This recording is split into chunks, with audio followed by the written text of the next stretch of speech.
Leave the fat one behind, she'll slow us down. Mountain Man heard and turned back. Leave the fat one behind, she'll slow us down and get us all killed. The words dropped into the evening camp like a stone into still water. Josie Brennan felt them hit before the laughter started.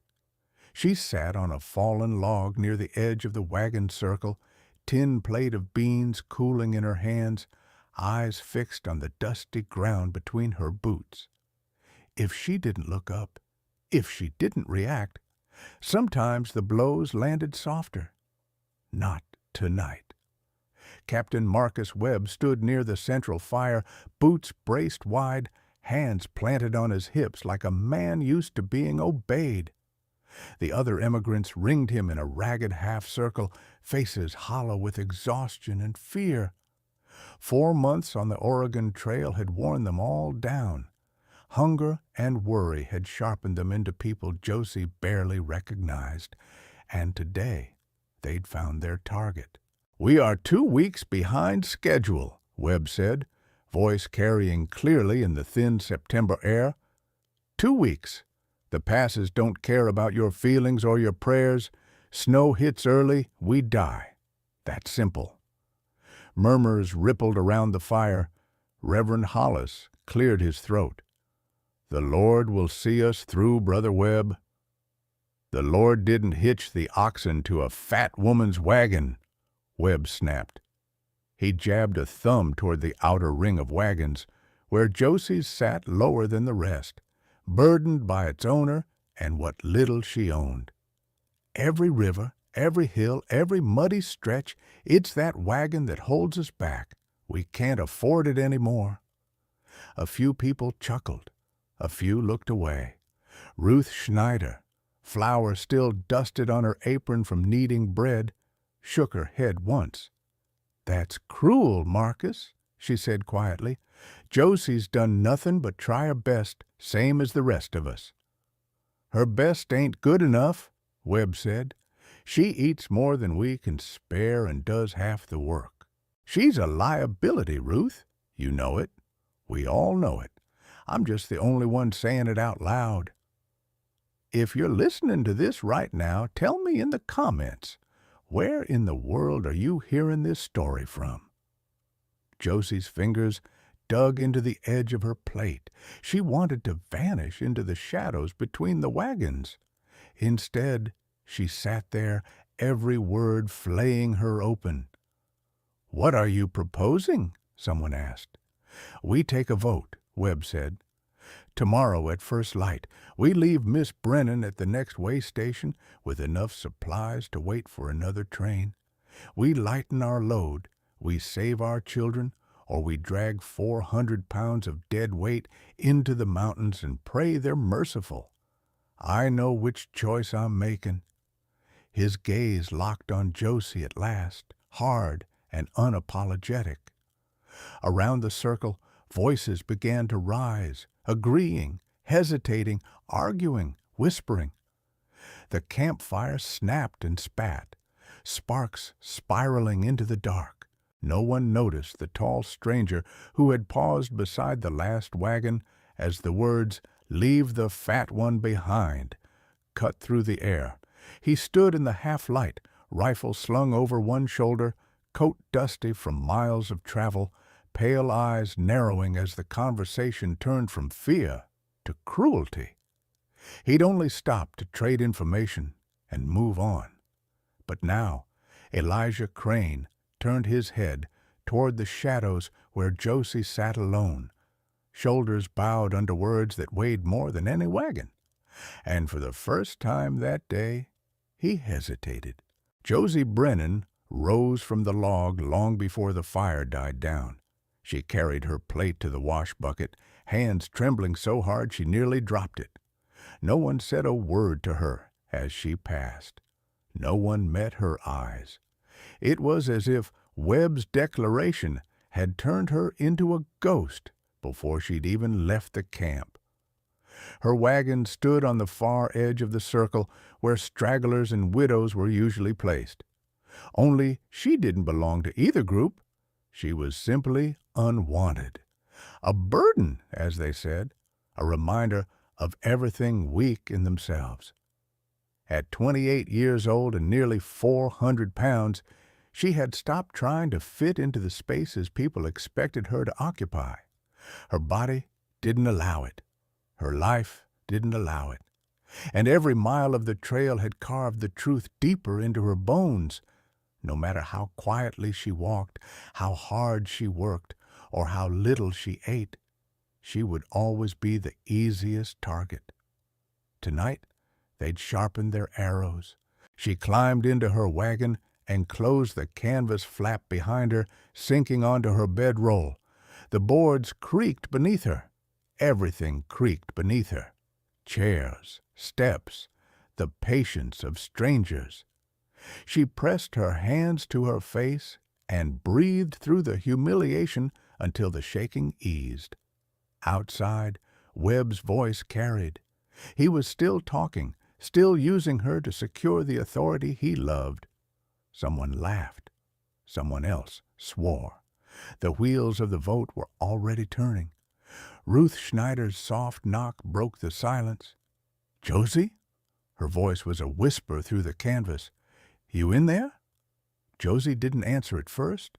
When she finally did, her voice cracked. "Come in."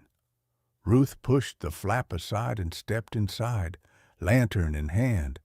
Her expression was tight with worry, the lines around her eyes deeper than usual. "Don't listen to Marcus Webb," she said immediately. "He's scared, and scared men get mean." "He's right," Josie whispered. "I slow us down. My wagon sinks in mud the others glide over. I can't climb hills as fast as the rest. The children stare at me like I'm a monster." She swallowed. "Maybe it's better this way." "Better for who?" Ruth demanded. "Not for you, and certainly not for your uncle's memory." Her gaze softened. "You've carried more weight on your heart than on your body, Josie. They don't see that." Josie shook her head. "They see everything that matters." Ruth looked as if she wanted to argue, but she stopped herself. Instead, she squeezed Josie's shoulder. "I'll speak for you at the vote." "Don't," Josie said quietly. "It won't change anything, and I won't let them punish you for trying." Ruth hesitated. "What will you do?" Josie looked around the cramped wagon. It held little, some blankets, a few books, her uncle's tools. None of it was truly hers, not in a way that mattered. "I'll leave before dawn," she said. "They can keep the wagon, the oxen, everything. I'll walk south until I find a settlement, or don't." Ruth's breath caught. "Josie, that's suicide." "So is staying," Josie said simply. Outside, a gust of wind rattled the canvas, carrying with it a distant coyote's cry. Ruth's eyes filled with tears. "At least take food," she said. Josie offered a sad smile. "There isn't enough food for the children as it is. You know that." Ruth bowed her head, helpless. When she opened her eyes again, she pressed something into Josie's hand, a small silver cross on a chain. "This was my mother's. Keep it, for luck, for protection, for something bigger than what those people say you are." Josie didn't trust herself to speak. She hugged Ruth, careful not to crush her, though Ruth held her tightly, as if size were no barrier at all. After Ruth left, Josie packed slowly. She didn't have much. 2 dresses, a threadbare shawl, a cracked mirror, and her uncle's Bible. She wrapped some beans and hardtack in cloth, filled her canteen, and tied her bedroll. The camp died down 1 lantern at a time. The moon dipped low, casting a pale wash across the dusty ground. When all was quiet, Josie slipped from her wagon, heart pounding painfully in her chest. She didn't look back. She didn't see the last wagon at the edge of camp. She didn't see the shape of a man leaning against it, rifle balanced across his arms. Pale eyes narrowed as he watched her leave the only people she'd ever known. Elijah Crane didn't move until she disappeared into the darkness beyond the cottonwoods. Only then did he straighten, jaw tight, as if a decision had clicked into place inside him. "Hell," he muttered under his breath, pushing off the wagon wheel. He started after her. Josie didn't hear Crane's footsteps behind her. He walked the way mountain men did, silent, fluid, part of the land rather than moving through it. She moved slowly, her breath coming hard, each step sinking into the loose earth along the creek bank. But she didn't stop. Stopping meant thinking, and thinking meant breaking. She crossed a narrow stretch of water, her skirts dragging, her boots soaking through. The moonlight rippled across the surface, turning everything ghost pale. By the time the sky began to lighten in the east, her legs were shaking so badly she had to lean against a cottonwood tree just to stay upright. She slid down its trunk and curled into a tight ball, clutching Ruth's silver cross in her fist. "When I die," she whispered to no one, "at least it will be on my own terms." Her throat tightened, and the tears came again, hot, angry, exhausted. She buried her face in her knees and sobbed until the sound hurt her ears. That was when she heard twigs crunching. Josie froze. Wolves, she thought. Morning wolves, hunting early. But wolves didn't speak. "You done walking yet?" a man said. She looked up with a gasp. Elijah Crane stood in front of her, outlined against the dawn, rifle slung casually over his shoulder. "How did you—" Her voice failed. "I ain't deaf," Crane said. "Heard you crashing through the creek a mile back. Figured I'd wait till you decided to collapse. Didn't take long." Humiliation washed over Josie. "I didn't ask you to follow me." "Didn't say you did." Crane stepped closer, crouching down to her level. His expression was unreadable beneath the scruff of his beard. "But you leaving in the dark with a half-empty water flask and no fire-starting kit? That's a death wish, not a plan." "It's better than staying," she whispered. Crane studied her in silence. Then he exhaled slowly. "You're coming with me." Josie stared. "I can't. The train—" He cut her off. "The train won't come looking. Men like Webb don't chase the things they throw away." His eyes hardened. "But I ain't Webb." She shook her head. "I'll slow you down, just like I slowed them down." "Then I'll slow down," Crane said simply. "No," she whispered, anger rising. "You don't understand. I'm big." Crane finished with a shrug. "So what? You walk, I walk. Sometimes slower, sometimes faster. It's just trail, Miss Brennan. It ain't a moral test." She stared at him, stunned by the bluntness. No disgust, no joke, just fact. "Now get up," he said, offering his hand. "Got a fire waiting, and coffee." Josie shouldn't have taken his hand, but she did, and Crane pulled her gently to her feet, steadying her when her knees wobbled. He didn't comment on her weight, didn't grunt, didn't struggle. He simply held her steady until she found her balance. "Camp's close," he said. "Less than an hour if we take it slow." Josie nodded mutely. They walked side by side. Crane kept his pace matched perfectly to hers, not hovering, not impatient, just present. The silence between them wasn't heavy like it had been with the wagon train. It was quiet in a different way, a listening way. After they crossed a rocky rise, Crane suddenly lifted a hand. "Stop." Josie froze as he scanned the tree line. "What is it?" "Cat tracks," he said, pointing at fresh impressions in the dirt. "Mountain lion. Big one." Fear rushed through her, cold and sharp. "Should we go back?" "No," he said calmly. "Just stay near me." He shifted his rifle into his hands. His entire posture changed, every muscle alert, ready. Josie realized then that this man lived in a world where danger wasn't metaphorical. And unlike the wagon train, he didn't treat her as the danger. He treated the actual threat like it existed. They moved forward slower now. Crane listened to every rustle, every sigh of wind through the pines. His presence, solid, quiet, unwavering, made Josie feel something she hadn't felt in years. Safe. "Crane?" she said softly. Why are you helping me?" A long moment passed. Then, "Because I heard Webb last night." Josie stumbled slightly. "You heard?" "I camped near the train to trade in the morning," he said. "Heard that bastard shouting your name like it was a curse. Heard the vote. Heard them laugh." His jaw tightened. "Made my stomach hurt."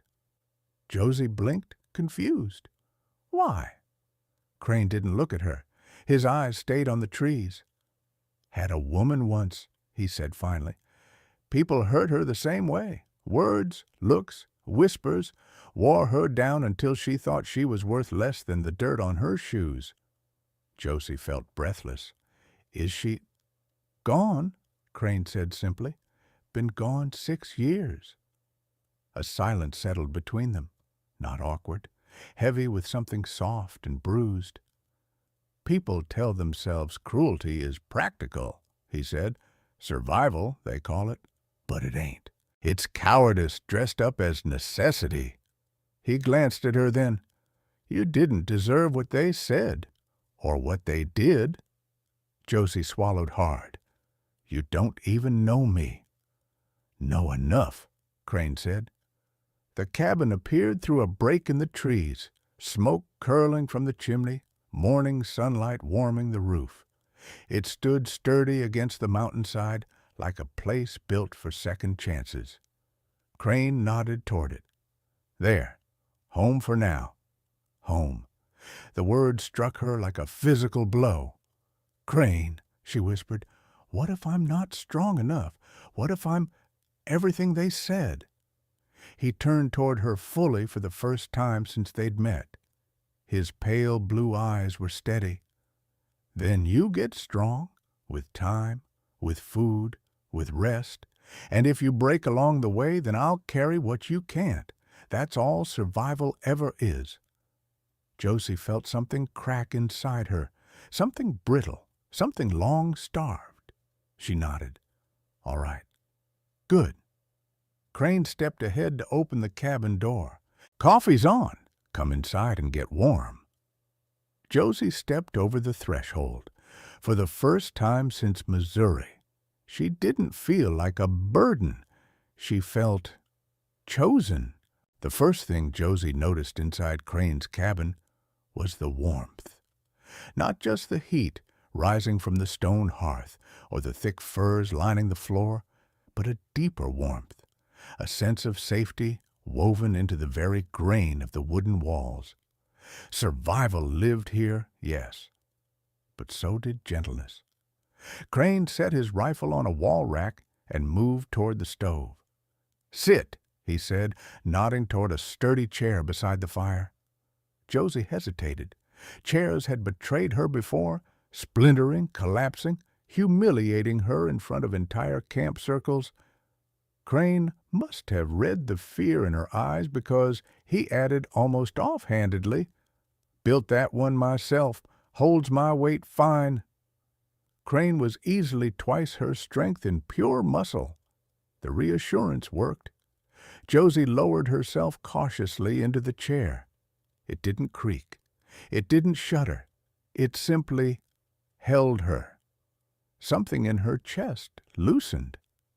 Crane poured coffee into a tin mug and handed it to her. It was strong, almost harsh, but the heat spread through her hands and throat like courage. He watched her take the first sip, then turned to ladle stew from a simmering pot. When he handed her a full bowl, Josie stared at it, stunned. Chunks of venison, potatoes, carrots, real food, not the scraps she'd been rationed on the trail, not beans burned for the 4th day in a row. Food meant for strength. "I can't," she began. "You can," Crane interrupted, "and you will. You ran your body near empty last night. Needs filling. But I don't want you to think I—" "Eat," he said simply. No disgust, no lecture, no trap, just nourishment. She ate, and for the first time in months, every bite stayed in her stomach without shame souring the taste. They didn't speak much during the meal.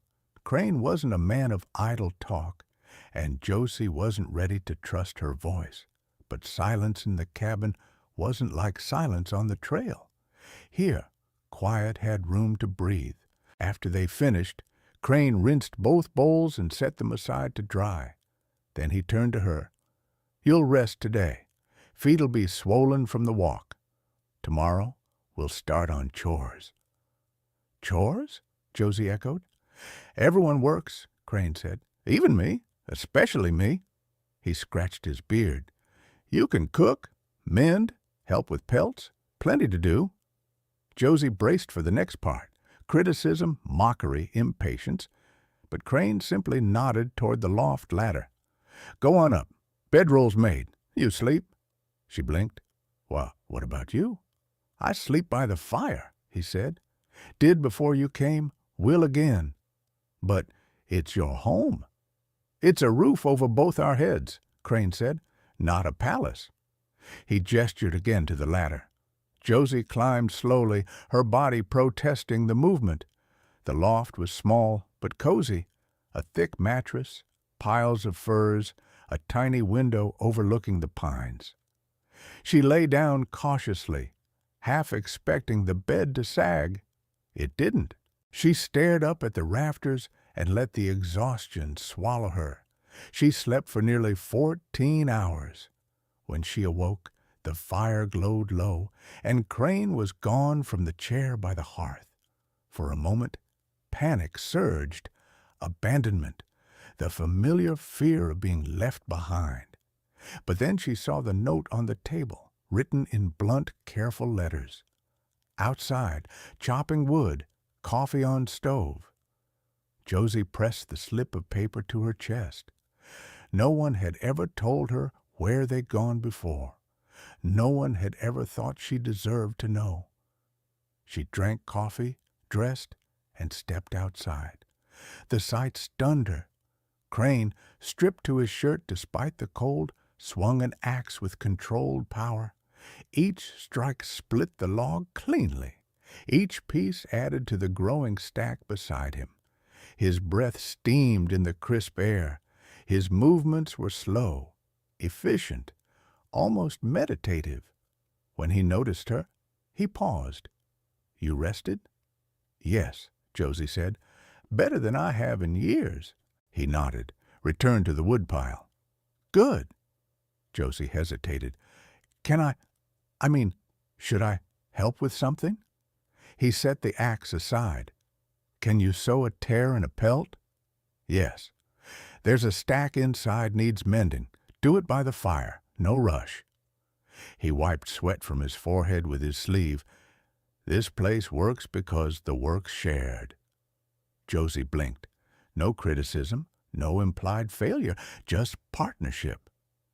She set to sewing the pelts, fingers clumsy at first, then steadying. When Crane came in for water, he glanced at her work. "That's clean stitching," he said.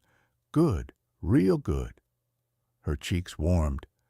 Over the next days, their rhythm settled into something like a life. In the mornings, she cooked breakfast.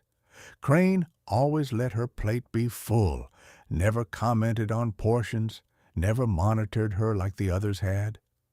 When Josie served herself less food than she needed out of habit, Crane would quietly place an extra spoonful on her plate without looking at her. "Fuel," he'd say. "Can't work tired." In the afternoons, She mended clothes, learned to scrape pelts properly, tended to the smokehouse. Crane showed her how to hang meat from hooks, how to salt it, how to check it for spoilage. He corrected her gently when she made mistakes and praised her when she got something right. "Good hands," he told her one day as she tied a perfect drying knot for the pelts.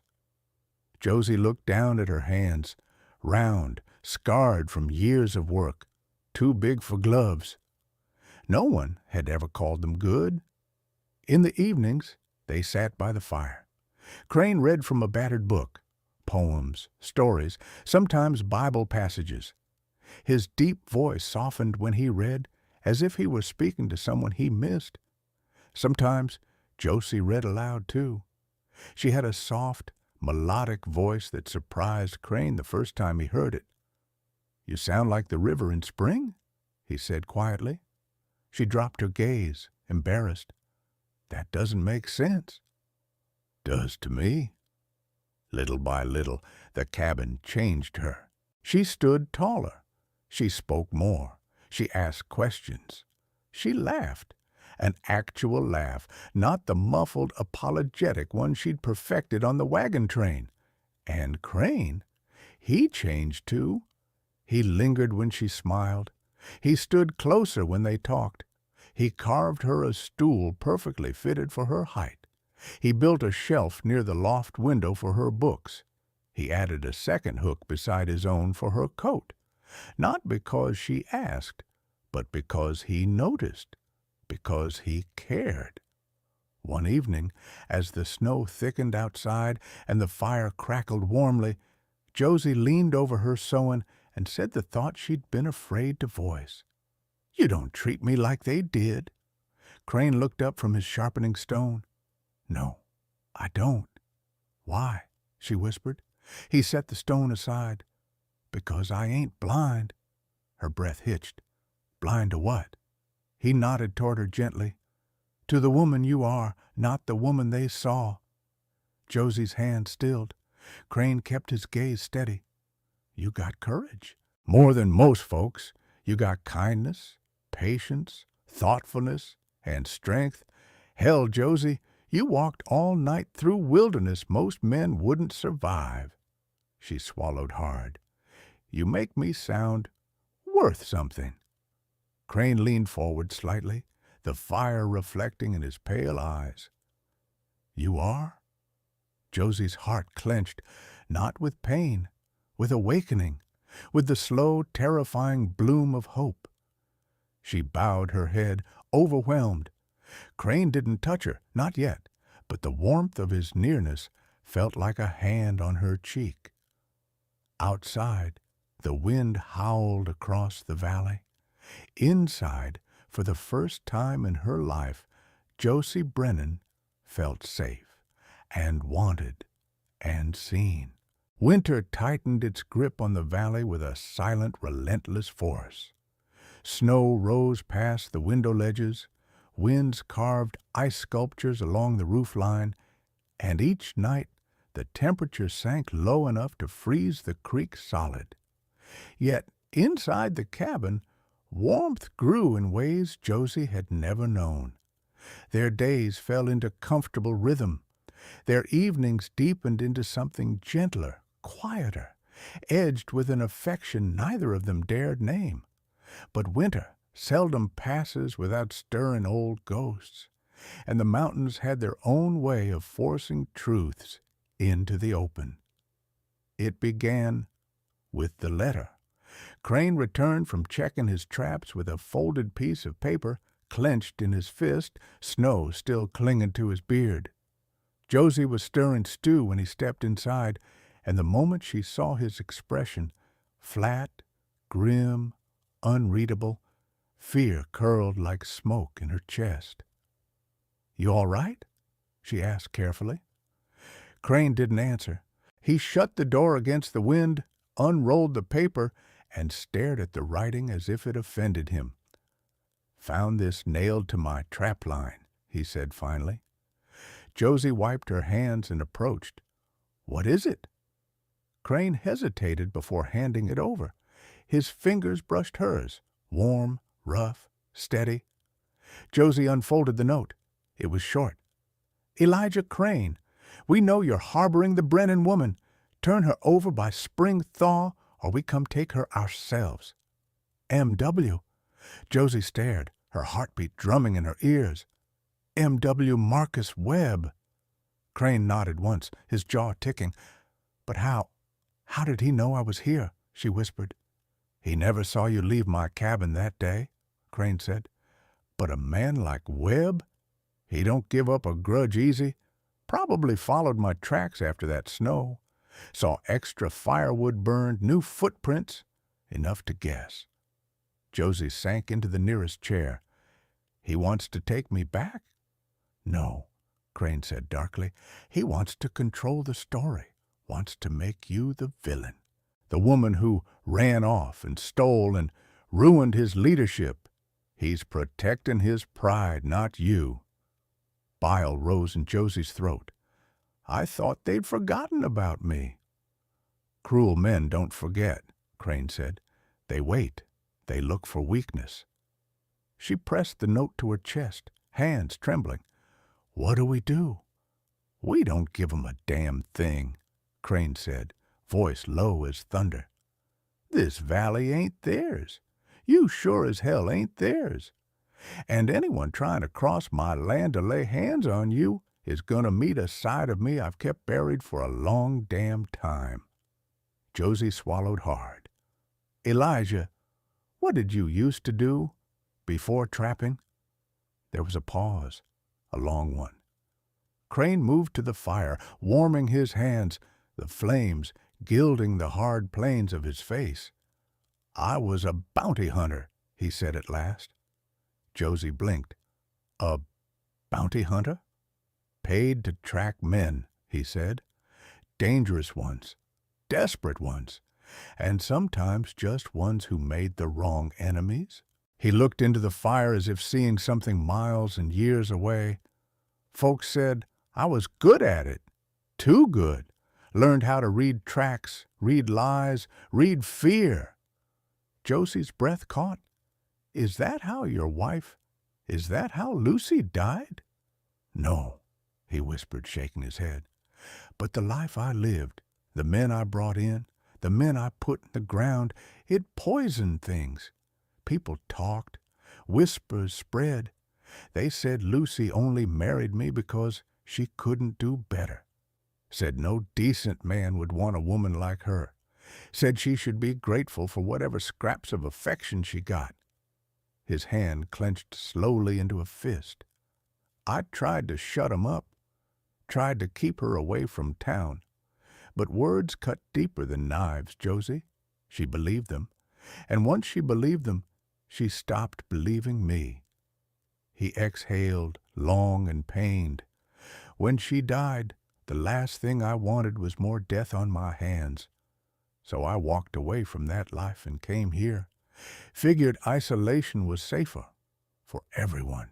Josie approached him, slow and hesitant. You're not that man anymore. I am, Crane said, meeting her eyes at last. Just quieter. You don't forget how to track a man or how to kill one. The honesty in his voice chilled her more than the winter outside ever could. But instead of stepping back, she stepped closer. Elijah, she said softly, I'm not afraid of you. I'm afraid of them. He closed his eyes as if bracing against a blow. And I don't want you fighting my battles, she continued. I'm not worth... Crane cut her off sharply. Don't finish that sentence. His voice wasn't loud, but it shook like an earthquake restrained. You are worth every damn thing I've done and will do, he said. Not because you're perfect, not because you're small, not because you fit what the world says a woman should be, but because you're kind, you're brave, you're stronger than anybody from that train will ever understand. Josie felt tears slipping down her cheeks. And because, Crane added, voice softening, You walked into my winter and made it less cold. The air between them changed, slowed, warmed, held. She reached out and took his hand. Elijah Crane didn't pull away this time. Instead, he turned his hand to lace his fingers with hers, rough skin against soft, strong against trembling. "What happens when Webb comes?" she whispered. Crane's pale blue eyes hardened with quiet promise. "Then he finds out what happens when a man tries to take something of mine." Josie's breath caught. "Yours?" Crane didn't flinch. "You heard me." Her heart thudded so hard she thought he must hear it. "Elijah," she whispered, uncertain, fragile, hopeful. "Josie," he said, stepping close enough that she could feel the heat radiating off him. "When spring comes, we decide what we are, together. But until then—" He touched her cheek with knuckles surprisingly gentle.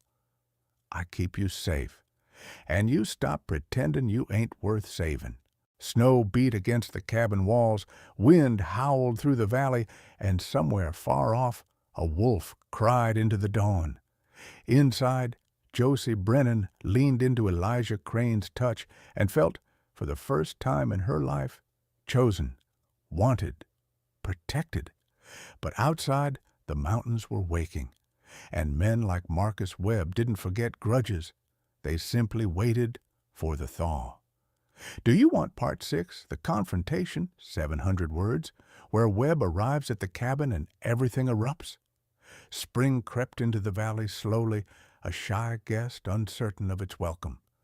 Snow retreated from the meadows in hesitant patches. The creek burst free of its ice cage, rushing loud and wild. Birds returned first, sparrows flickering around the eaves, then elk sign appeared near the ridge. But with the thaw came something else. Tracks, boot prints, 3 sets. Josie found them first. She was gathering early shoots near the tree line, breathing in air that no longer stung her lungs, when she froze mid-step. The snow had melted just enough to reveal a line of impressions cutting toward the cabin. Heavy steps, fresh, determined. Her pulse spiked. She backed away slowly, then turned and ran. "Elijah!" she shouted as she burst through the cabin door, breathless. "Tracks! Men! Coming from the east ridge!" Crane didn't ask questions. He didn't doubt.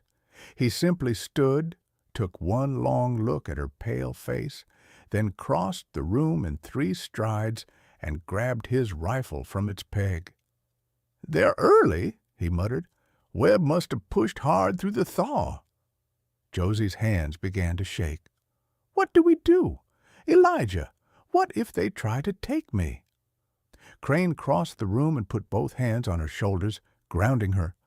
"Josie, look at me." She did. His eyes were calm, cold, but calm. "No one's taken you," he said. "Not while I'm breathing." Before she could answer, a voice called out from the yard. "Crane, we know you're in there." Josie's blood iced. Marcus Webb.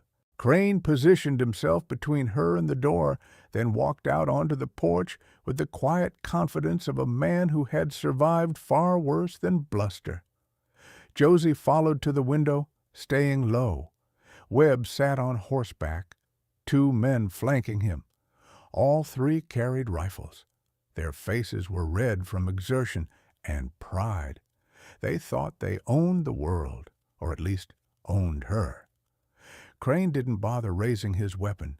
He simply stood on the porch, arms loose at his sides, posture deceptively relaxed. "You came a long way for a fool's errand," he said. Webb sneered. "Not foolish at all. We're taking back what's ours." Crane blinked once, slowly. "Yours?" he said. "You sure you want to stand by that word?" Webb lifted his chin. "She abandoned her duty to the train. She stole supplies from us. I'm here to collect her and see justice done." Behind the window, Josie's breath hitched. She clenched the wooden sill, knuckles white. Crane didn't raise his voice, didn't step off the porch. He simply said, "You're lying, and you know it." Webb's expression flickered. Not much, but enough. "You can't hide her forever," Webb said. "The law's with us. Community law, majority rule." Crane stepped forward. "The law is what men like you hide behind when you're doing something shameful." Webb's face twisted with fury. "We voted. She was slowing us down, put us all at risk." "No," Crane said. "She was an easy target. You wanted someone to blame for your own poor planning, your own fear." His voice dropped lower. "Your own weakness." The insult landed like a gunshot. Webb's horse danced beneath him as he leaned forward, eyes blazing. "You don't get to call me weak. I kept 60 people alive through mountains you ain't got the spine to cross." Crane smiled. It was small. It was cold. "Elijah Crane," he said quietly, "crossed these mountains alone, in winter, with a wife sick enough to carry and a life he was too stubborn to let go of." The smile vanished as quickly as it came. "Don't talk to me about spine." Webb flinched, but his pride was a wounded animal now, cornered, dangerous. "Move aside," Webb snarled. "We're taking her." Crane finally lifted his rifle, not pointing it, just letting the action speak. "No," he said simply. One of Webb's men hissed, "Marcus, don't!" But Webb was too far gone. "Last chance, Crane," he said. "Give her up." Crane's answer was quiet enough that Josie barely heard it through the window. "She's not yours," Webb snapped. He jerked his rifle upward, aiming square at Crane. Josie screamed. Crane didn't flinch. He didn't even blink. Before Webb could pull the trigger, Crane's rifle was already up. One shot cracked through the valley. Webb's hat flew off, ripped cleanly from his head. The bullet had missed Webb by an inch. Crane's voice cut through the echo like a blade. "Next one goes through your skull." The other two men dropped their rifles instantly, hands in the air. Webb's bravado shattered, sweat beaded his forehead. His horse skittered sideways. "You're mad," Webb whispered. "No," Crane said. "I'm a man giving you mercy. Once. You won't get a second." He stepped down from the porch, closing the distance until he stood a single arm's length from Webb. "You ever come near her again," Crane said softly, "and I'll put you in the ground so quiet that not even the crows will find you." Webb swallowed hard. Then he wheeled his horse around. "Fine," he spat, voice trembling. "Keep the fat bitch. She'll ruin your life just like she ruined ours." Josie flinched at the words. Crane did not. He took one step forward, eyes burning with controlled rage, and Webb kicked his horse into a frantic gallop, fleeing down the trail with his men scrambling behind him. Silence fell, heavy, final. Crane lowered his rifle and turned back toward the cabin. Josie was already there, in the doorway, tears streaking her cheeks. "Elijah," she whispered. He reached her in 2 strides. "You're safe," he murmured. "I'm right here. You're safe." She grabbed his shirt, sobbing into his chest. I thought he'd kill you." Crane cupped her head in his hand. "Not today. Not ever on your account." She looked up at him, breath trembling. "Why? Why risk everything for me?" Crane didn't hesitate. "Because you're worth the fight." The words cracked something wide open in her, and the mountains, watching quietly, knew that nothing would be the same after this day. Webb and his men disappeared down the valley trail until the last echo of hooves faded into the pines. Crane remained still for several breaths, listening, not with his ears, but with that deep mountain instinct that told him when danger lingered and when it passed. Only when the silence settled right did he lower his rifle fully. Josie stood in the doorway, wrapped in the pale afternoon light, her cheeks still wet from crying. She looked shaken, but not defeated. Crane had never seen her look stronger. "Elijah," she whispered, "you could have died." Crane stepped toward her, not with rush, not with urgency, just sure, steady steps that spoke more than any oath could. "So could you," he said, "and that's something I won't allow." Josie's breath trembled. "Why am I worth so much to you?" Crane didn't speak at first. He reached up and brushed his thumb over the track of a tear on her cheek. The gentleness of it shocked her, made her lean into his hand without meaning to. "Because you're not what they said you were," he said quietly, "and because I've learned a thing or two about what a person's worth is and what it damn sure isn't." She swallowed hard. "And what am I worth to you?" Crane's eyes softened in a way she'd only glimpsed in moments, like dawn cutting through winter fog. "You're worth peace I haven't felt in 6 years," he said. "You're worth opening doors I swore I'd keep shut." His hand slid to the side of her neck, warm and steady. "You're worth fighting men like Webb and any others who come sniffing. You're worth more than you believe right now." Josie's voice cracked. "I don't know how to hold all of that." "You don't have to," Crane said. "Not yet." He leaned his forehead gently against hers. "We take it slow, like climbing a ridge, one step, one breath, one small thing at a time." Her fingers curled into the front of his shirt. "Elijah, I don't want to leave in spring." He closed his eyes and she felt his exhale warm against her cheek. Relief, hope, fear, everything he'd been keeping behind walls. "Good," he whispered, "because I don't want you to." Josie pulled back just enough to see his face, weathered, scarred, hard in places, but utterly open in this moment. "What does that mean for us?" she asked. Crane lifted her hand, calloused fingers closing around hers with a care that made her chest tighten. "It means the cabin's bigger with you in it," he said. "Warmer, quieter in a good way. I sleep better knowing you're here. I breathe easier." His thumb brushed her knuckles. "It means, if you choose it, this can be your home."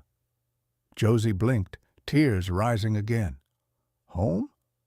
"If you'll have it," Crane said softly. "If you'll have me." The fire cracked behind them. Wind rustled through the thawing pines. Meltwater dripped from the eaves in slow, steady rhythm, like the valley itself was holding its breath.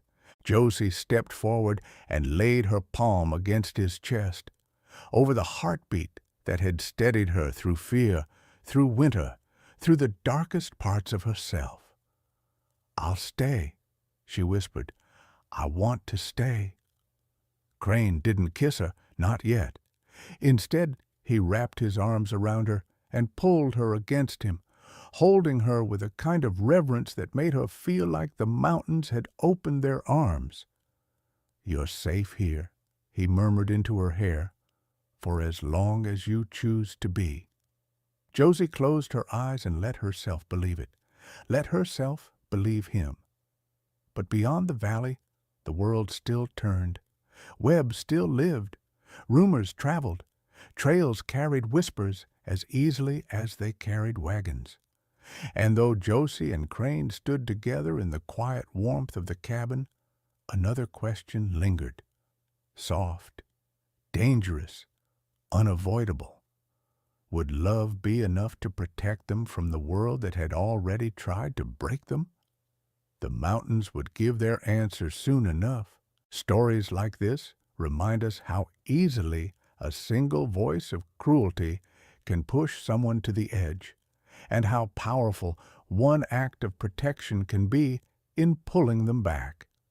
Thank you for listening, wherever you are in the world. Your comments and thoughts breathe life into these forgotten corners of history, connecting us across miles and moments. Tell me, where are you listening from tonight? I'd love to know. And if you still believe in love that chooses, shelters, and fights back against a hostile world, don't go far. The next story is waiting for you. We'll trade you the fat girl for 3 horses. Mountain Man accepted, then did this. We'll trade you the fat girl for 3 horses. The words dropped into the trading post like a rock into still water, sending ripples of silence through the room. Conversation died. Dice stopped rolling. Even the man behind the bar paused, bottle in midair, as every head turned toward the sound. At the counter, 3 dust-caked men stood shoulder to shoulder, smelling of sweat, failure, and too many miles. Their faces were burned red by the prairie sun, their clothes stiff with trail dust. They looked like men who had gambled everything on the West and were now looking for someone to blame for losing.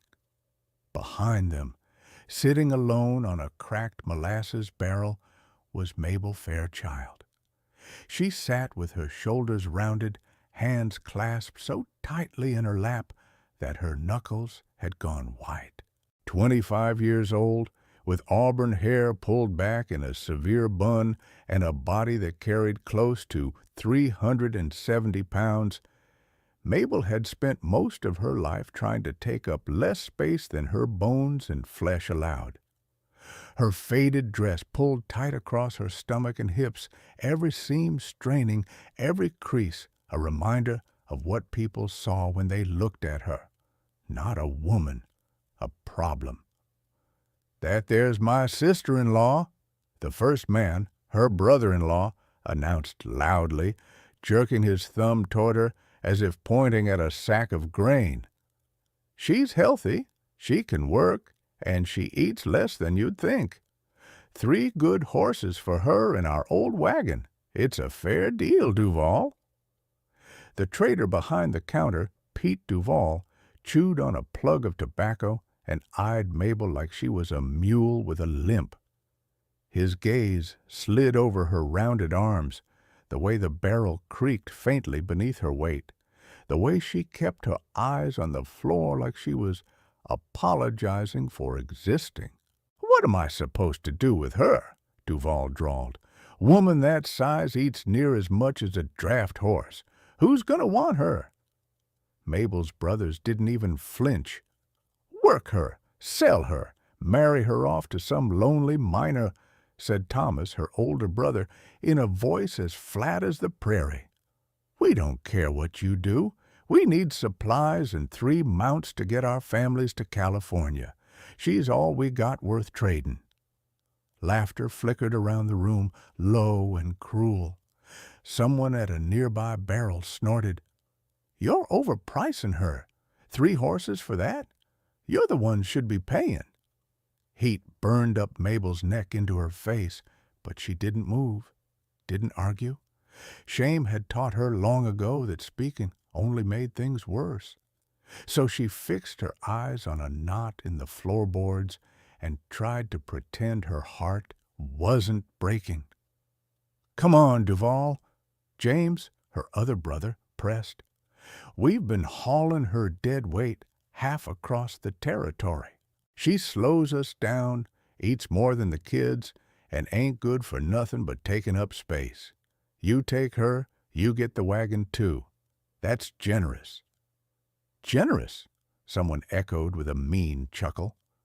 Duval spat into a dented bucket and leaned forward, interest sharpening in his narrow eyes. 3 horses is a lot." Before he could say more, another voice cut cleanly through the room. "No," the newcomer said, "it ain't." The doorway was filled by a man so tall he had to duck under the frame. He was built like the mountains themselves, broad-shouldered, heavy-boned, dangerous in the way of storms and avalanches. Long black hair, threaded with the first hints of silver, was tied back at his neck. A jagged scar cut from his temple to his jaw. Pale gray eyes swept the room once, and men who'd stared down Comanche raids and blizzards looked away. Magnus Thorne. Even if Mabel hadn't heard the name in whispered campfire stories, she would have known what he was from the way the air changed when he stepped inside. Part mountain man, part legend, part warning. But he didn't look at the brothers. He looked at her. And for the first time in a very long time, someone's gaze on Mabel Fairchild wasn't full of disgust. It was sharp, measuring, and something else she almost didn't recognize: respect. Before we go on with what Magnus Thorne does next, tell me, where in the world are you listening to this story from right now?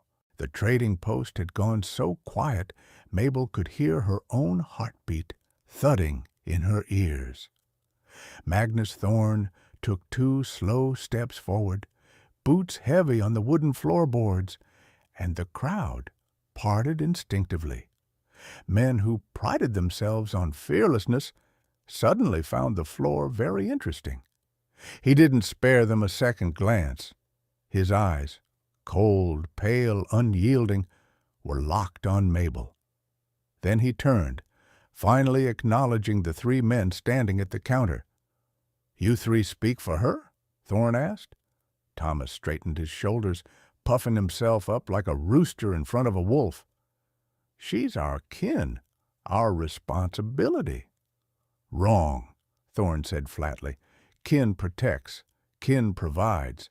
Kin don't drag a woman 2,000 miles just to trade her like a mule at auction." "It ain't like that," Thomas snapped, but he wouldn't meet Thorne's gaze. Behind him, Mabel's heart clenched. It was exactly like that. She knew it. They knew it. Everyone here knew it. "We're doing what we have to do to survive," James muttered. "She eats too damn much, can't keep up, slows the whole party down. We're starving because of her." Thorne turned his head just enough to look at him. "She looks starved to me." Mabel blinked. Starved. She was the fattest woman in 3 territories. But the way Thorne said it, quiet, certain, made her breath catch. He wasn't commenting on her size. He was commenting on the shadows beneath her eyes, the way her dress hung looser than it should, the faint tremor in her hands. He saw things other men chose not to see.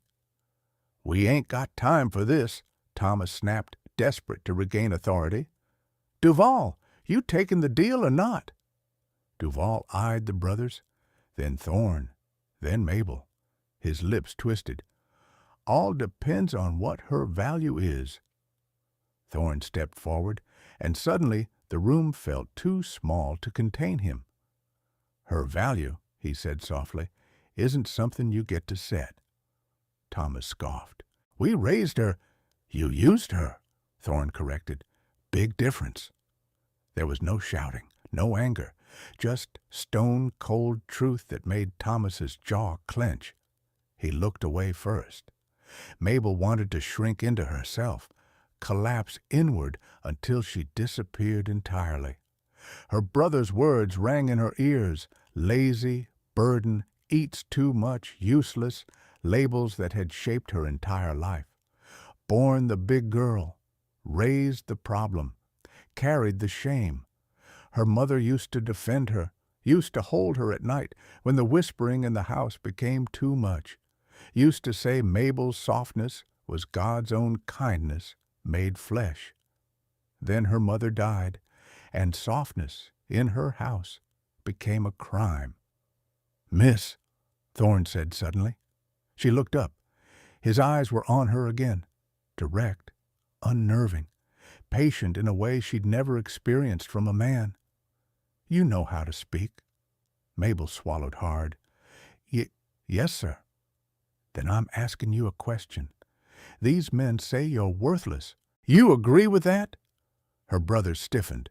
This wasn't part of their plan. Mabel wasn't supposed to talk. Talking meant existing, and existing meant demanding something they didn't think she deserved. She felt heat crawl up her throat. Every instinct told her to stay silent.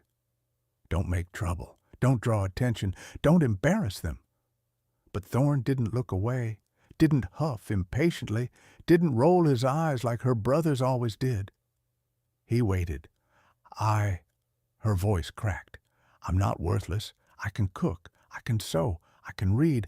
I try to help, but they told you it'll never be enough," Thorne finished.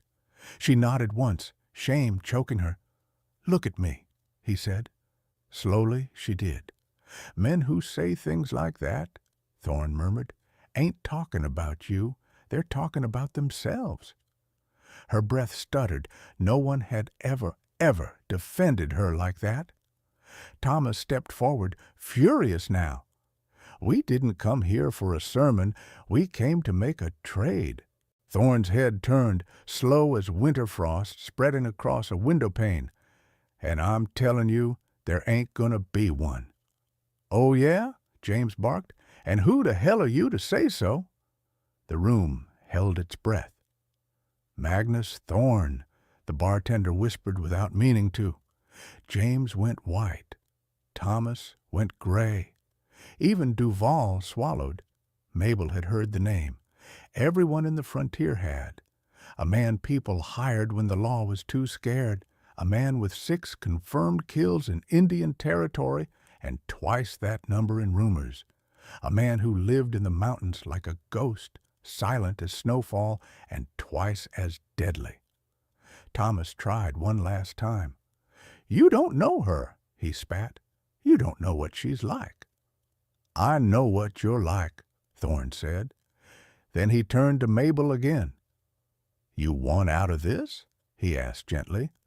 "If you tell me no, I'll walk out that door right now, and this ain't my business. But if you tell me yes," his eyes hardened, "then these men will never speak for you again." The room pulsed. Every beat of Mabel's heart whispered a lifetime of fear. Then something deep inside her, something small but stubborn that had refused to die, rose up, trembling but alive. "Yes," she whispered, "I want out." Thorne nodded once, like he'd expected nothing less. It was the moment her life changed. The sun was sinking low when Mabel climbed, awkwardly, nervously, onto the bay mare Thorne had chosen for her. He watched her mount with a measured gaze, never offering unnecessary help, but stepping forward instantly when she lost her balance. His hands were strong and steady on her waist, guiding her into the saddle as though she weighed nothing at all. "Easy," he murmured. "She's a gentle one." Mabel nodded, though her heart hammered like a trapped bird. She hadn't been on a horse since childhood, and her brothers had laughed until they cried at the sight. Thorne didn't laugh.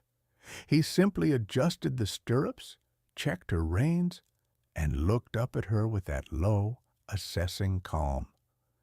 "You fall, I'll catch you. Let's go." They rode out of Fort Laramie in silence, dust swirling behind them. Mabel didn't dare look back, not at the trading post, not at her brothers' stunned faces, not at the life she'd been traded away from. Thorne didn't look back either. The trail rose steadily toward the foothills, and soon the noise of the fort faded into nothing but wind and distant bird song. The air cooled as they climbed, scented with sagebrush and pine resin. Mabel's thighs ached. Her lower back protested, and the saddle creaked under her weight, but she stayed silent, determined not to complain. Thorne rode slightly ahead of her, glancing back occasionally with an unreadable expression. When the mare stumbled on a loose stone, he was beside her before she could gasp. "You all right?" "Yes," she said quickly. I'm fine. His eyes narrowed just a fraction. Say it if you're hurt. I'm not. Say it even if you just think you might be hurt. Mabel hesitated. Why? Because you ain't got men here hoping you fail, Thorne said. You got me, and I need you alive. The words were blunt, practical, but they warmed her all the same. As the trail narrowed, Thorne slowed his pace, letting her ride beside him instead of behind. The gesture was small, but Mabel felt it keenly. Her brothers had never let her walk beside them, let alone ride. She'd been forced to trail behind like an afterthought. Hold the reins loose, Thorne instructed. Let the mare find her footing. Mabel obeyed, and the mare relaxed under her, taking the steep incline with surprising grace. The path soon led them into a dense forest where the light dimmed and the air turned cool and damp. Moss clung to tree trunks, and the sound of a distant river echoed faintly through the pines. Mabel shivered. Thorne noticed instantly. Cold? Just a little. Without a word, he reined in his horse, reached into his saddlebag, and handed her a thick woolen blanket. You'll freeze before we get to camp if you don't cover up. She hesitated. Are you sure? You'll be cold. I run hot. She unfolded the blanket and draped it around her shoulders. Warmth seeped into her bones, and for the first time since leaving the trading post, she exhaled fully. They rode until dusk painted the sky in bruised purples and fading golds. Just as Mabel's legs were beginning to tremble uncontrollably, Thorne slowed near a small clearing beside a creek. We'll camp here for the night. He dismounted in one fluid motion, then walked to Mabel's side and held up his arms. Give me your hands. I can get down. You can try, Thorne interrupted, and we can spend tomorrow fixing a broken ankle, or you can let me help. She flushed, embarrassed, but placed her hands in his. Thorne lifted her down with surprising gentleness, his hand steady on her waist until her feet were firmly on the ground. Thank you, she managed. He nodded once, already turning to gather firewood and check the horses. Mabel stood awkwardly, not sure where to begin. Thorne seemed to read her uncertainty without looking at her. There's tinder in the saddlebag. Get a fire going. You know how? Yes, Mabel said quickly. Then do it. There was no condescension, no mockery, just expectation. It steadied her more than any comfort could have. She knelt by the fire pit and set to work. Her hands shook at first, but soon the rhythm returned, arranging tinder, striking flint, coaxing the first sparks. When flames finally licked upward, she glanced back instinctively. Thorne was watching her from where he stripped branches for firewood. He didn't smile, but he nodded. Approval, not pity. It warmed her more than the fire. As night fell, Thorne cooked a simple meal of salt pork, beans, and bannock over the flames. He handed her a plate, heaped full. That's too much, Mabel whispered, reflexively pushing it back. I don't need— You walked 10 miles uphill, Thorne said. Eat. But what if there's not enough for— I said eat. She ate. Slowly at first, then with growing hunger she hadn't let herself feel in years. Thorne ate beside her without comment, without staring, without judgment. It was the most peaceful meal she'd had since childhood. When they finished, he poured her warm water from a kettle and pointed toward the creek. Wash up, then sleep. You'll take the bedroll by the fire. I'll take the far perimeter. You don't sleep? Light, he said. I sleep light. The fire crackled. The forest whispered. And for the first time in months, maybe years, Mabel felt safe. Before she lay down, she looked at Thorne's silhouette where he stood watch at the edge of the clearing. "Mr. Thorne?" He turned slightly. "Why did you speak for me? Back there?" A long silence. Then, "Because no one ever spoke for my daughter when she needed it." Mabel's breath caught. She didn't know the story yet, but she felt its weight. "I'm sorry," she whispered. He gave a curt nod. "Sleep, Mabel." She lay down, wrapped in the wool blanket he'd given her. The fire's warmth caressed her face. The forest murmured. Thorne's steady presence anchored her, and for the first time in a very long time, she drifted into sleep without fear. By the time Mabel first saw Magnus Thorne's mountain cabin, 3 days had passed. 3 days of aching legs, quiet nights, cold mornings, and a growing sense that the world she'd always known was falling away behind her. The cabin stood in a sheltered valley surrounded by towering pines, their branches heavy with late summer green. A creek wound behind the property clear as glass, reflecting morning sun through the trees. The place looked lived in, cared for, not by many hands, but by one who respected the land he inhabited. Thorne dismounted and moved to help her down from the horse. This time she didn't protest when he lifted her, strong, sure, gentle, as he lowered her to the ground. "Welcome," he said simply. "This'll be home for a while." Home. The word hit her in the chest with a quiet, painful force. He led her inside. The cabin was warm even without a fire.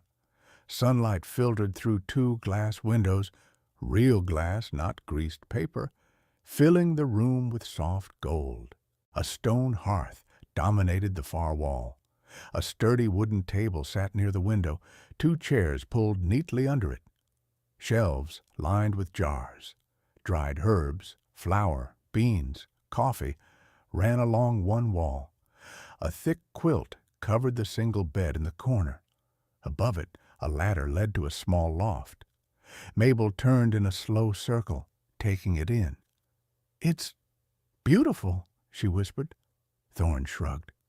"Built it myself. Took years to get it right." He pointed to the bed.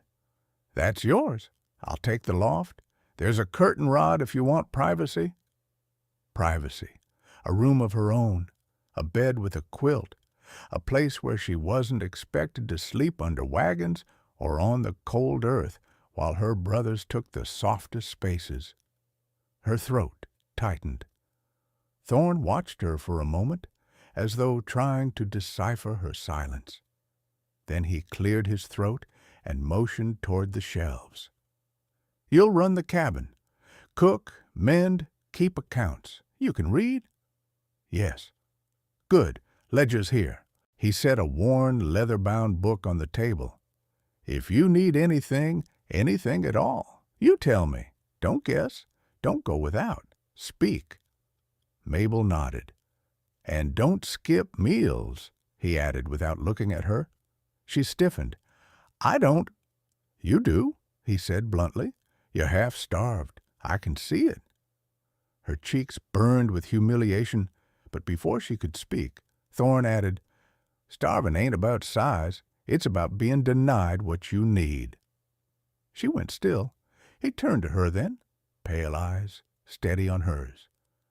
"I've seen enough in my life to know hunger comes in many forms. Some of 'em don't show on the body." She swallowed hard, unable to speak. Thorne looked away first, as if the admission had cost him something. "I'll bring in game. You cook what you want, eat what you want. No one here keeps count." No one keeps count. She felt that sentence settle deep inside her like a warm ember. The first week unfolded in a quiet, unexpected rhythm. Thorne left each morning before dawn, returning at dusk with game slung over his shoulder or pelts strapped to his pack. Mabel stayed at the cabin, learning each inch of it by heart. She swept the floor until it glowed like well-worn honey. She scrubbed the hearthstone. She reorganized shelves, repaired worn shirts, learned how to smoke meat using Thorne's meticulous notes. Her hands, soft from disuse, blistered and then hardened.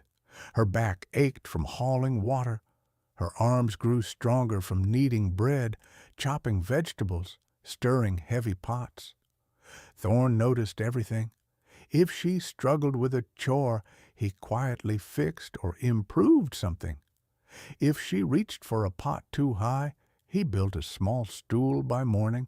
If she needed extra linen, he cut cloth from his own stores without comment. If she forgot to rest, he handed her tea and told her to sit by the fire a moment. But his words were sparse. He was no talker, not unless he had something necessary to say. It made every word he did say feel like flint striking stone, rare, sharp, unforgettable. One evening, Mabel was kneading bread when the door opened and Thorne walked in with a brace of rabbits. He paused, watching her silently, his eyes sweeping over the neat kitchen, the simmering stew on the hearth, the rows of cooling herbs. "You've made this place different," he said finally. Mabel froze. Different how? Alive. The word lingered like the scent of cinnamon in the air. She looked down at the dough to hide her blush. It was already alive. "You've kept it." "Barely," Thorne muttered.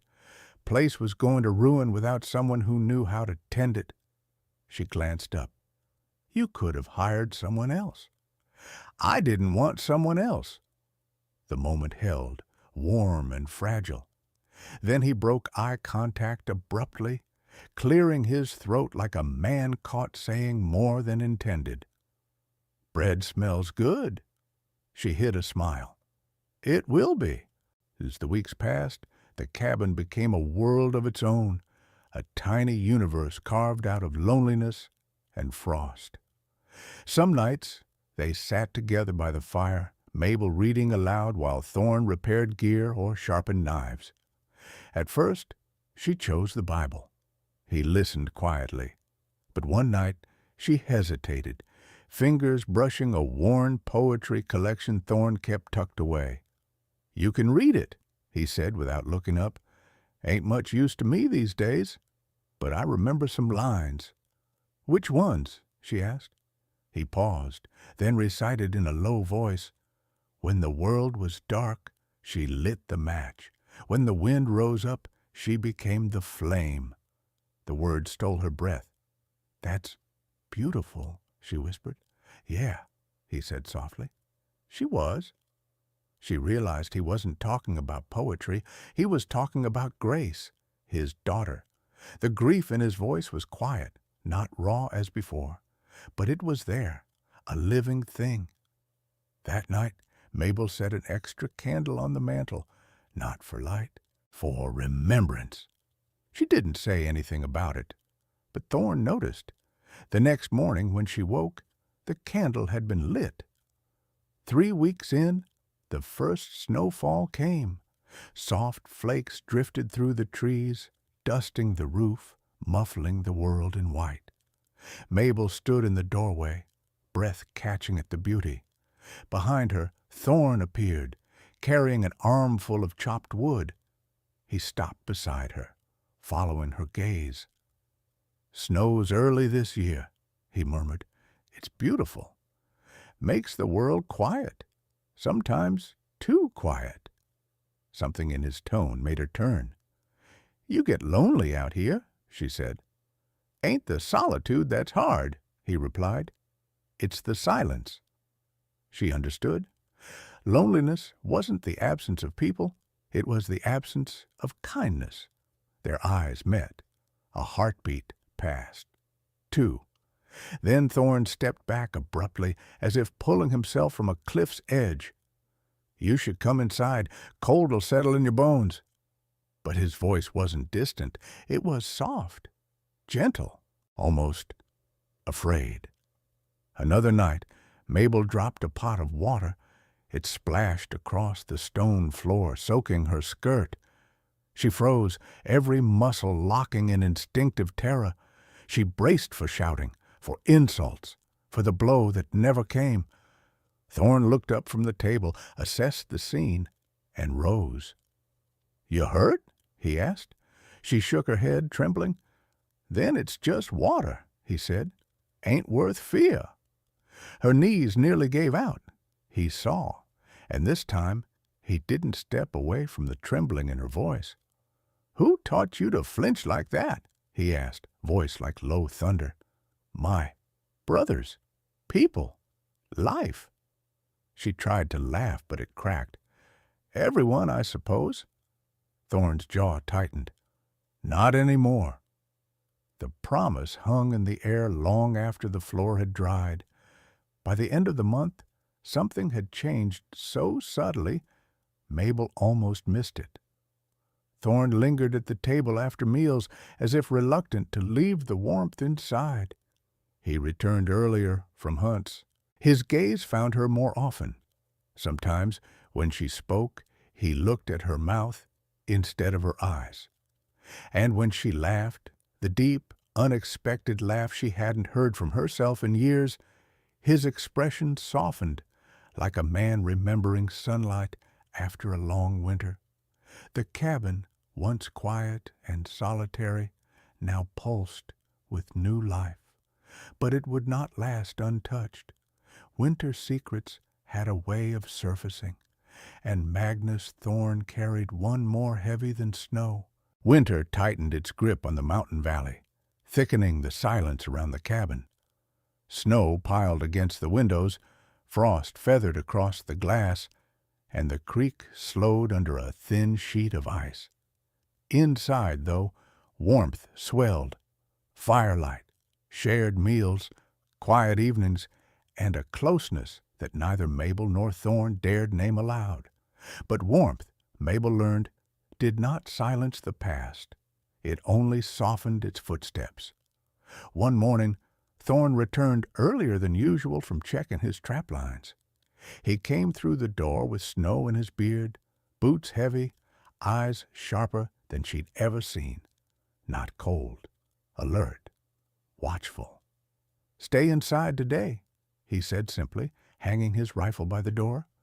Mabel paused, her hand still in the bread dough. "Is something wrong?" He didn't answer right away. He crossed to the window, parting the curtain with 2 fingers. "Tracks," he said quietly. "Fresh ones. 2 men, maybe 3. Her stomach tightened. "Hunters?" "Not this high up." Thorne turned from the window. Could be travelers, could be trouble. She heard the unspoken "trouble tends to find me." He never said it, but she'd begun to understand the shape of Thorne's silences. "Are they coming here?" she asked. "Not yet." He glanced at her, reading the fear she tried to hide. "We're fine. Cabin's defensible. You're safe." For anyone else, that might have been reassurance. Coming from Thorne, it felt like a vow carved in stone. Still, the afternoon stretched long and tense. Thorne moved restlessly from window to hearth to door. Mabel tried to sweep, but her hands trembled too much to hold the broom steady. She set it aside. "Magnus?" she said softly. He froze. She rarely used his given name. When she did, it reached him in ways nothing else could. "Sit with me a moment," she said. His jaw tightened, like he might refuse, but he crossed the room and sat at the table. She took the chair opposite him. "Tell me what you're thinking," she urged gently. He stared at the grain of the wood, shoulders tight enough to snap. "Your brothers," he said finally, "the ones who tried trading you off like a mule." Mabel tensed. "I saw their tracks," he continued. "Same pattern, same boot wear, same stride. They're up here, Mabel. They came looking." Her breath caught. "For me?" "They're desperate. Last I heard, their plans for California failed. Lost everything. might have decided you're worth something to trade again." Mabel's heart sank, fear mixing with a strange, exhausted certainty. "Men like that don't think of people," Thorne said. "Only resources. They ain't done with you." She wrapped her arms around herself. "But why now? Why so far? Why would they climb into these mountains for me?" Thorne's eyes rose, locking onto hers. "Because cruel men go where they think they can bully their way to what they want. And you're the only thing left they think they own." Mabel's throat tightened painfully. "I don't belong to them, not anymore. No." Thorne's voice dropped to a low, lethal whisper. "You never did." He stood abruptly, pushing back from the table. The cold air that rushed in when he opened the door made the candle flame flicker. "Stay put," he ordered. "I'm going to sweep the ridge, see if they're close." Before she could protest, he was gone. The hours crawled by. Mabel lit the fire higher, paced the cabin, wrung her hands until her knuckles ached. Outside, the wind howled across the trees like a warning.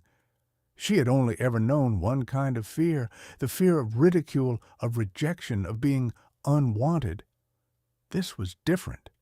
This was fear of losing something she had never dared dream she could have. Near sunset, boots crunched outside. The latch lifted. Magnus Thorne stepped inside, breath clouding in the frigid air. He shut the door carefully behind him. "They're close," he said. "Half a mile at most." Mabel felt the world sway. What do they want? Thorne moved toward her, each step deliberate until he stood an arm's length away. "They want you back," he said. "To sell you, trade you, drag you along for labor. Doesn't matter in what order." Her breath hitched. "They can't have me?" His eyes softened, not pity, not fragility, but respect. "No," he said gently. "They can't." A long silence settled. The fire crackled. Snow tapped the roof in soft rhythms. When Thorne finally spoke again, his voice was low and steady. "I wasn't honest with you, Mabel. Not fully." Her pulse quickened. "About what?" "You asked why I bought you," he said. "Why I paid for you when I didn't need to." She nodded. "I told you about my daughter," he said. "Grace." His face tightened, grief flickering like a shadow across ice. "But I didn't tell you the whole of it." Mabel waited. Breath held. "When she died," Thorne said, "it wasn't just grief that sent me into the mountains. It was shame." Her eyes widened. "Shame? Why?" "Because I didn't protect her," Thorne rasped. "Because I saw the signs, the hurt, the way her shoulders curled like she was trying to make herself invisible, the way she apologized for taking up space she had every right to take, and I told myself she'd come around, that she'd grow out of it, that people would stop being cruel." He shook his head, jaw trembling. "I was wrong," he whispered, "and by the time I understood how wrong, it was too late." Mabel's eyes filled. "So when I saw you," he continued, "sitting there in that trading post, same shoulders, same silence, same way of shrinking from the world, I felt like I was looking at a ghost." Tears spilled down her cheeks. "But I didn't buy you because you reminded me of her," he said, voice rough. "I bought you because I saw something she never had." "What?" Mabel asked. "Fight," he said. "Even buried under fear, even crushed under years of cruelty, you still had fight in you. Enough to speak, enough to choose, enough to look me in the eye and say you wanted out." He stepped closer, close enough she felt the heat of him. "And somewhere along the way," he murmured, "that fight became the thing I look for every morning." Her breath trembled. "Magnus," she whispered, "are you saying—" Before she could finish, a shout split the evening air. Thorn! We know she's in there!" Mabel went rigid, terror lancing through her. Thorn didn't turn toward the door. He kept his eyes on her. "You're not alone," he said softly. "Not any more." Then he reached for his rifle and stepped into the coming storm. The cabin door rattled under the force of another fist. Snow blew in swirling gusts around the shutters, and the sky outside had turned the color of iron. Shadows shifted beyond the window. 3 figures, pacing, shouting, emboldened by desperation and cold. "Mabel, you come out now, or we'll come in." James's voice, her older brother, the one who'd sneered the loudest when they traded her like a mule, the one who'd mocked her tears, the one who'd told strangers she was good for nothing but eating. Mabel's fingers dug into the back of the nearest chair as fear twisted her insides. Old instinct screamed at her to shrink, to disappear, to obey. But then she saw Thorn. He stood between her and the door, gun steady in his hands, shoulders squared, immovable, calm as stone. Snow melted on his coat and dripped onto the floorboards. His expression was hard as winter. "Mabel," he said without turning, his voice controlled but gentle, "go to the back room." She swallowed. "No." He paused. "No?" His head turned slightly, just enough to catch her eyes. "I'm not hiding," she whispered. Something flickered in his gaze, pride, fierce and bright, warming the cold edges of his face. He nodded once. "All right," he said. "Stay close." Another blow hit the door, harder this time. Wood groaned under the strain. Thorn raised his voice, low, lethal, carrying clearly through the storm. "Fairchilds, you get one warning. Leave this mountain, now." James barked a humorless laugh. "You don't tell me what to do, Thorn. That's my sister in there, our blood. You think you can buy her and then keep her like some prize hog?" Thorn's jaw tightened. "She's not property." "She's ours," Thomas snapped, "and she owes us. For years of feeding her, carrying her weight, putting up with—" "Enough," Thorn growled, his voice like distant thunder. "Say one more word about her weight, and I'll drop you where you stand." A tense silence fell, broken only by the wind. Then James snarled, "You think you scare us? Open this door, Thorn, and hand her over, right now." Mabel stepped forward before she realized she had moved. "No," she said, her voice trembling but audible. "I won't go with you." Outside, the men froze. "Mabel?" Thomas sounded stunned, insulted. "You talking back?" Her hand shook, but she kept going. "You left me behind. You tried to sell me. You treated me like livestock. I'm not—" She faltered, breath catching as all 3 men outside exploded in laughter. Thorn shifted, but she touched his sleeve, just enough to halt him. "I'm not going back," she said louder this time, voice cracking but resolute. "I don't belong to you. I never did." "Good Lord," James sneered. "He's filled her head with nonsense." "You don't even know what day she was born," Thorn said coldly.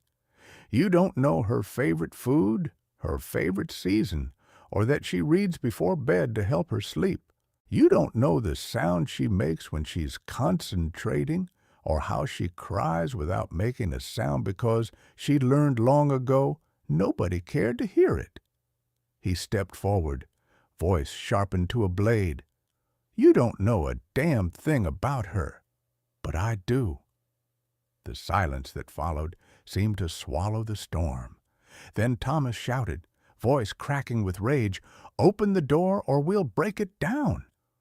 Thorn's stance shifted, gun rising. "You try," he said softly, "and you'll die on this doorstep." Boots crunched in the snow, charging steps. The door flew inward under the force of a shoulder hitting it. But Thorn was faster. A single shot rang out, echoing through the valley. James collapsed, screaming, his rifle skidding across the frozen ground. The bullet had torn clean through his shoulder, not fatal, but disabling. "Next one goes through a leg," Thorne warned, chambering another round, "or a spine. Depends how stupid you're feeling." Thomas dragged James back, panicked and pale. The third man, a cousin, lifted his hands, breathing hard. "Thorne, we don't want to die," he pleaded. We thought—" "You thought wrong," Thorne snapped. "Go home. Leave her be. She's under my protection, and that means you'll never lay hands on her again." Thomas hesitated only a second before fear won out. "We'll tell the sheriff you shot James." Thorne shrugged. "Do that. But he knows me, knows why I shoot, and he'll know you deserved worse." The men scrambled away, disappearing into the trees as fast as snow and injury allowed. Thorne slowly lowered his rifle. The cabin was quiet again. Too quiet. Mabel's knees buckled, but Thorne turned just in time to catch her. He steadied her gently, his hand surprisingly soft despite the violence outside. "You did good," he murmured. "You stood your ground." "I was terrified," she whispered. "So was I," he admitted softly. "Terrified they'd touch you. Terrified they'd take something from you again." She looked up at him, breath trembling. "They didn't." "No," he said, brushing a thumb gently under her eye.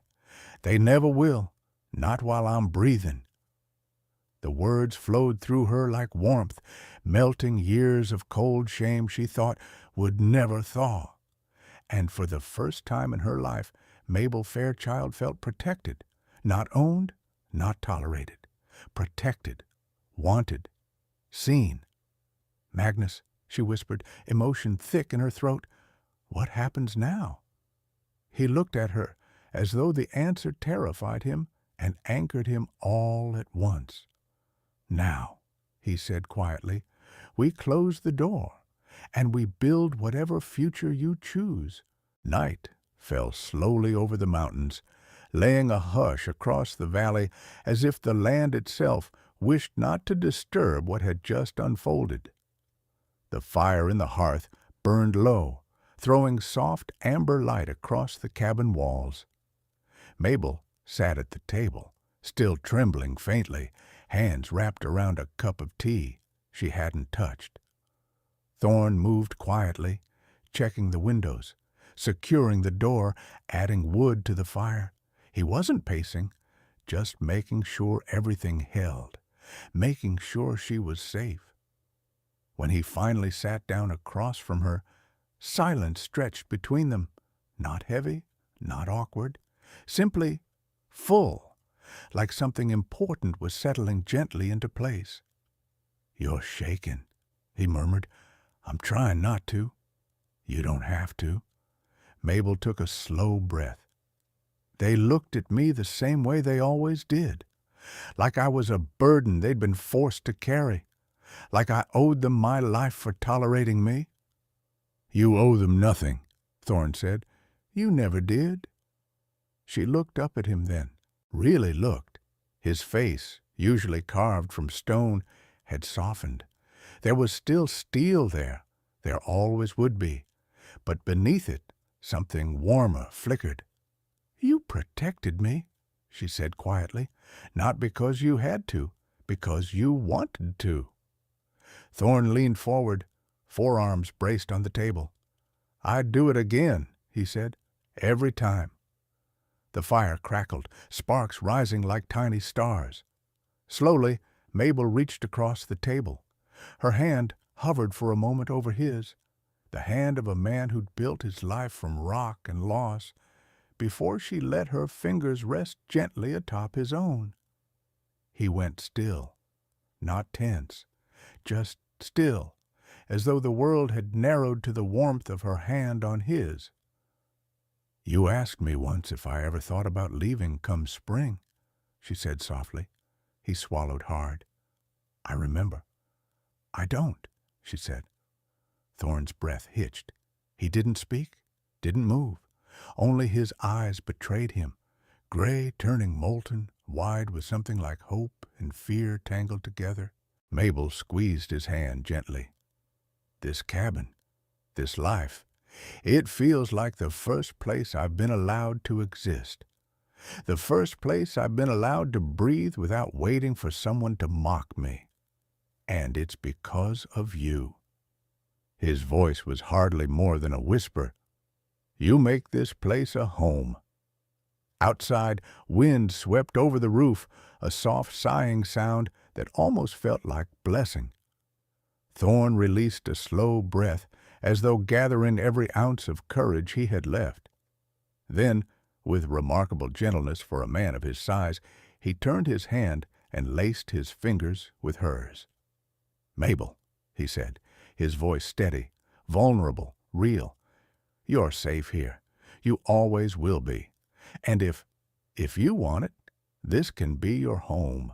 For as long as you choose, for as long as you'll have me. Emotion surged through her, too big and too bright to name. Tears slipped down her cheeks, but she didn't hide them. I'd like that, she whispered. More than anything. Thorn rose, walked around the table, and knelt beside her chair, not in supplication, but in quiet solidarity, so they were eye to eye. You're not a burden, he said. You never were. Your strength, your fire, you're the bravest soul I've known. Her breath trembled. And you, she said, are the first man who ever saw me. The fire flickered, casting gold across their faces. They stayed like that, hands entwined, hearts unguarded, as snow drifted softly outside, blanketing the world in white. A new beginning, a fragile but fierce hope, a love brave enough to grow in the harshest winter. But the mountains had long memories, and the past, as both of them knew, had a way of finding the trail. The question lingered in the hush between them, unspoken yet undeniable. Would the world beyond their cabin allow what they were becoming? Or would love in the wilderness have to fight for every breath it took? Thank you for listening to this story, wherever you are in the world. Tales like these remind us how deeply a kind word, or a cruel one, can alter the course of a life. Every time you comment, every time you share where you're listening from, you help keep these forgotten voices alive across distance and time. Tell me, where are you watching or listening from tonight? I'd truly love to know. And if you still believe in love that heals, protects, and chooses even when the world refuses to, don't go anywhere. The next story is already on its way to you.